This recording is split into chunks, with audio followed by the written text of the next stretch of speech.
But yet the guy that has $50 in Bitcoin and calls XRP a scam is smarter than these gentlemen? I don't think so. But if they're not going to put in that same amount of work for a couple weeks, why on earth do you think they would last a few months in the cryptocurrency market? A couple years in the cryptocurrency market is equivalent to several years in the stock market, and I know we can all relate to that. And I have friends, and I love you guys, but you're hitting me up and asking me if you should buy assets when they're topped out all the way up here. And although they can go up, I'd much rather just attack assets that have yet to go. I buy low and sell high. So I tell my friends they can do what they'd like, but I'd much rather hedge my bet and already buy assets that are significantly below retracement levels where their RSI is still in position and the weekly and monthly charts still look primed. Not financial advice.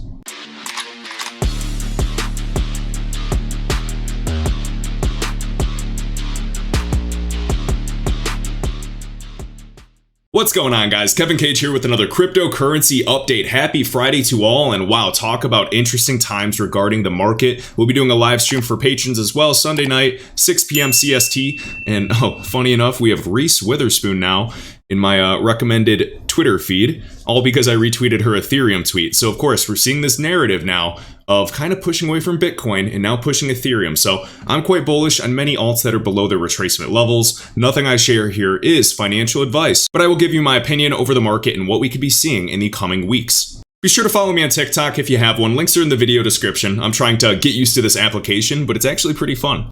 I'll be making some more crypto exclusive content here in the future. And of course, it is Kevin_Cage. Any other scammers sending you DMs trying to give you trading advice, trying to get you to click links are in fact impersonators. Same thing goes for Twitter, Instagram, Telegram, etc. So please be safe. XRP price chart looks great comparing it to ADA, a variety of other assets that are well above the retracement levels. Even with this recent cup on the weekly, we're still kind of right around here. We have not even breached the 100% retracement. So which leads me to believe that XRP is still on track to do exactly what ADA has done. So let's kind of draw a quick Fibonacci retracement. Same thing stands because this is the weekly chart. Drawing a Fibonacci retracement, swing high, swing low on both candle bodies. Funny enough, across the board for this market, they actually open and close at the same level. And cough, cough, where do we have Cardano? Right on the 1618. This is not a coincidence. We've talked about this level over and over and over again. We were even talking when XRP was down here at 60 cents and talking about this golden cross reoccurring, because what do we see on the macro?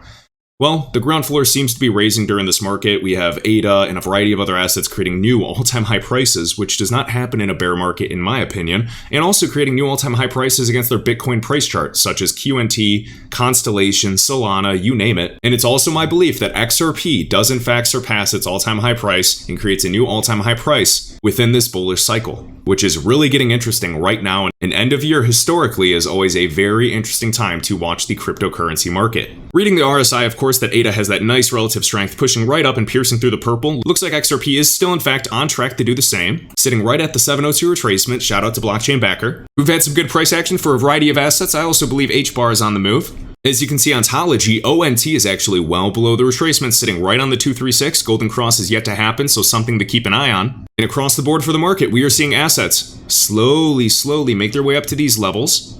Then we're seeing assets up here like ADA.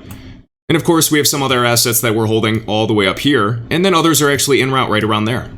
So it's great to see. And I have friends, and I love you guys, but you're hitting me up and asking me if you should buy assets when they're topped out all the way up here.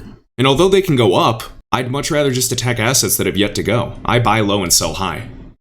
So I tell my friends they can do what they'd like, but I'd much rather hedge my bet and already buy assets that are significantly below retracement levels where their RSI is still in position and the weekly and monthly charts still look primed. Not financial advice. Also wanted to rant a bit, and I hope this helps somebody out there on this Friday. You're never going to have enough crypto. If you get to 5,000 XRP, 100,000 XRP, a million XRP, it's never going to be enough. And my advice, not financial advice, is to try to learn to appreciate how far you've come and where you're heading in the future. There's billions of people that are not yet even exposed to the cryptocurrency market. Utility has not even taken this market to where it will be in the future. We're still early. So the good news, we're early. The bad news, we're early. With the cryptocurrency market cap just at over $2 trillion, we have a very exciting future ahead. So do your best to enjoy the process. This goalpost that you have, that I have, is always going to keep moving. It's both a blessing and a curse. Whether that's in fitness, whether that's in business, whether that's any goal, you're always going to want more. It's like a slot machine. If you're profitable, that's better than 90% of most people in crypto. So really just try to be happy being profitable in the first place. And I know a lot of people, it took 3 years to eventually be in profit, and it went slow, and then boom, they're an overnight success. But in reality, it took a couple years to get there, and they're called lucky. By the people that just entered this market expecting to buy the asset at the very bottom and sell the exact top. That's not how this game is played. There's massive opportunity, but you also have to be willing to put in the work, take the time, do the research, learn investing strategies, learn trading strategies, learn about the technology, learn about the macroeconomic situation, everything in between. And that macro outlook will hopefully put you in the right trajectory. And I know everybody can relate in the cryptocurrency market if you guys have been here even for the past 2 years. There's so many friends that are hitting you up now asking you how to buy crypto, how do I sell it, where do I get this crypto? I love you, but you have to Google it. We all put in work. We did what others were not willing to, and now we are reaping those rewards. It's a long game, but it is 100% worth the ride. And I know one of my buddies, Elon Trades, he even said this on Twitter, and I'm literally going to parrot it because it was so damn good. He said before he even spends time to go out to lunch with somebody, explain what all this cryptocurrency stuff is, give them a test. See if they have the ability to teach themselves and go out and make it happen. Give them 3 weeks to learn as much about crypto as possible, learn exchanges, sending, wallets, the technology, price history, anything in between. If they come back and have shown that they've done their own due diligence and their own research, they're worthy to be helped. But if they're not going to put in that same amount of work for a couple weeks, why on earth do you think they would last a few months in the cryptocurrency market? A couple years in the cryptocurrency market is equivalent to several years in the stock market, and I know we can all relate to that. Check this out, guys. Wrath Economan and Crypto Narcissist spotted Ripple slides indicating ODL, on-demand liquidity, which means the use of XRP, and then LOC actually means line of credit, which is, again, Ripple's product that specifically uses XRP and allows these SMEs, small medium enterprises, to buy XRP on credit and leverage it to send their payment. That's exciting. This is the exact utility that Bitcoin maximalists are unaware of. They don't understand that XRP volume is actually growing on a daily basis and being used for real customers. It is not just speculative. It is not just people holding it as a store of value. XRP has a job to do, and it does it extremely well. And this is actually referencing Neum, which is a well-known RippleNet partner, and their use of ODL and XRP is interesting. I believe, let's see, example A for USD to XRP, then example B for XRP to the Philippine peso. However, Neum receives XRP as it is temporarily held. So let's look at this. And Crypto Narcissist, thank you so much. This is awesome. We translated this down below, and let's look at this picture. And I guarantee there's going to be somebody in this video that says, that's not XRP, even though it says XRP Ledger right there with the XRP logo, the company logo, and says Ripple ODL. It looks like they're actually using Bitstamp. Bitstamp was back in the day one of the original Ripple gateways. So the Euro, throughout Indonesia, India, etc. And then the second picture is right here if anybody wants to read that. That's out of my wheelhouse. And well, it's exactly what we were discussing, guys. More and more organizations see the upside in XRP, so they're going to start allowing trading for XRP. So we have this Rakuten, I don't know how to pronounce this, Rakuten wallet, and the resumption of XRP margin trading services. And this just happened on September 1st. Get ready for a domino effect to occur between all these exchanges. But something to note, Coinbase, Kraken, Binance US, even Bitstamp, and a slew of other exchanges are yet to reinstate trading in the US, with Ripple's fate hinging on the outcome of the lawsuit. So silly. And for anybody that's new, we've been doing videos on XRP on a daily basis for the past several years, and I shared this on Instagram, and this is a huge wake-up call. XRP was at 22 cents back in January, just this year, the beginning of this year. And thanks to the SEC, XRP is now trading 5 to 6 times higher than that 22 cent price point. And also thanks to the SEC, some retail investors actually panic sold the bottom, thinking that XRP was destined to go to zero. However, most people believe the SEC should be held responsible for this. This was not protecting the retail investor, and this is what they are sworn to do. In reality, this is how the game is played. And for anybody that is an OG XRP community member, we all remember these blogs of Galgatron. You can visit his website, it's galgatron.net. And if you want to fully understand this XRP ecosystem, even at a high level, with analogies that will help even people that are not tech savvy, go and read through these articles. Now, some of these are quite blatant, but I really like Galgatron. I think this man is an absolute genius, and yes, he is a guy. And even in his old articles, warning people and discussing, yes, the SEC and Ripple will have to go head-to-head at some point for mass adoption to become a thing. Rather than thinking this is some bad thing, I think this is a great thing. The SEC can only stall for so long, and they're going to be forced to provide clarity. And for those of you that have done your research, I think you guys have high hopes for XRP. I personally do. And anybody that's read these blogs was well prepared. Anybody that's done the research was well prepared for the upside and downside for every investment. I didn't sell any XRP when the lawsuit came, and I took a bet with my buddy Martin Volk. I absolutely love this guy. He's an absolute genius, and he didn't believe me.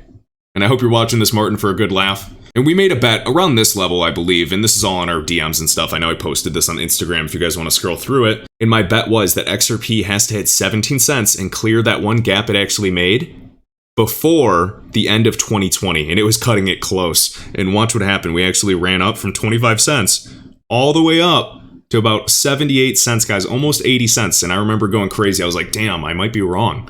And then all of a sudden, boom, we crashed. We actually did, in fact, close the gap right at 17 cents. Our bet was like 17.5 cents. But nonetheless, absolutely crazy. We closed a gap that we had on the chart. And funny enough, look, it's a back test at this level to perfection on these wicks. So pretty strange. But the beautiful thing about this chart is we are in an ascending channel. And since January 1st at 21 cents, 22 cents, we are up roughly 500% plus initial investment, so we're still up roughly 6x. Is that a coincidence? No, the SEC was well aware that the bull run was beginning at the end of the year, so they came in to do whatever they could to stall XRP in the hopes that their other assets would continue to go up. And as you guys know, I'm not married to any digital asset. I like a lot of assets, and I do hold a good amount. I love Ethereum. You have to be well aware that there is competition and tribalism between these groups. And API 3's price is moving beautifully, so all is going according to plan. And let's listen to my buddy John E. Deaton, one of the attorneys that is protecting the people during this SEC and Ripple lawsuit. Shared by Crypto Law, thank you, and Mac Attack.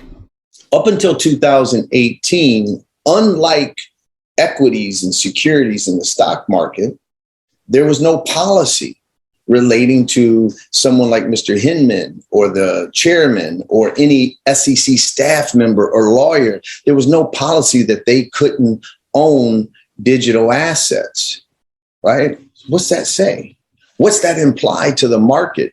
It says that if you can own a digital asset, then it can't be a security because the SEC has a policy on owning securities. And if there is no policy as it relates to digital assets, we don't consider it a security.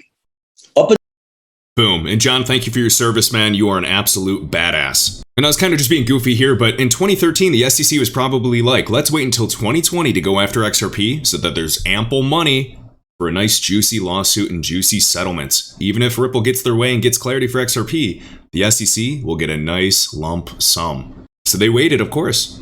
They could have given clarity to XRP years ago. I'll show you a clip that David Schwartz even explained. We were meeting regularly on a weekly basis with the SEC to make sure we were fully compliant. But the SEC didn't want that. They waited until XRP had billions of dollars in daily volume. Even per CoinMarketCap, which I don't recommend using for volume, is over $5 billion on a daily basis. And according to Shark Tank, they like to use the rule of thumb when an asset reaches over a $1 billion market cap, that it's typically here to stay. Well, XRP is going to be reaching a 10-year anniversary shortly, and instead of 1 billion, it's at 60 billion, with some of the most powerful entities behind it. So yes, I think XRP is here to stay, let alone being announced that new ODL corridors to use XRP are being launched as we speak. But the SEC waited until there was billions of dollars in daily volume, plenty of liquidity, and is already being used by financial institutions. 90% of the FIs on RippleNet reside out of the US, and 90% of the volume that Ripple's going after exists outside of the US. So it seems like the SEC just wanted a nice payday. And they've sued other assets. And what did those assets do? Continue to pump 2,000% plus shortly after. And of course, the SEC, sworn to protect the people, waited for a bunch of retail investors to own it before saying, hey, you can't own that.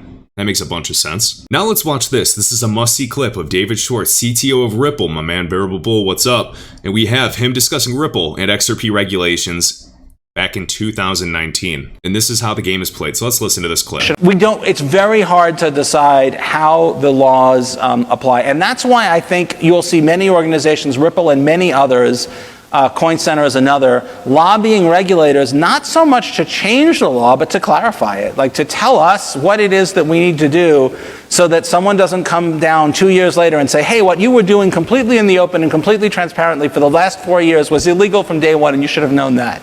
And we're like, we meet with you like every week about what we're doing, and now you're telling us we should have realized 4 years ago that it was fundamentally and completely illegal? Like, that doesn't make any sense. And so It's very hard. So let me get this straight. David Schwartz, CTO of Ripple, a part of PolySign and Standard Custody, which is arguably going to be one of the biggest things that ever hits crypto in terms of institutional custody and security, says in 2019, while addressing the SEC and Ripple, that they were meeting with them regularly for the past several years.